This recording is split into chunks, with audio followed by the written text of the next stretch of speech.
بسم الله الرحمن الرحيم والشمس وضحاها والقمر إذا تلاها والنهار إذا جلاها والليل إذا يغشاها والسماء وما بناها والأرض وما طحاها ونفس وما سواها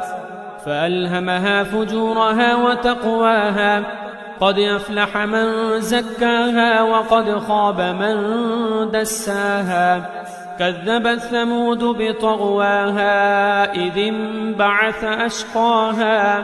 فقال لهم رسول الله ناقة الله وسقياها فكذبوه فعقروها فدمدم عليهم ربهم بذنبهم فسواها ولا يخاف عقباها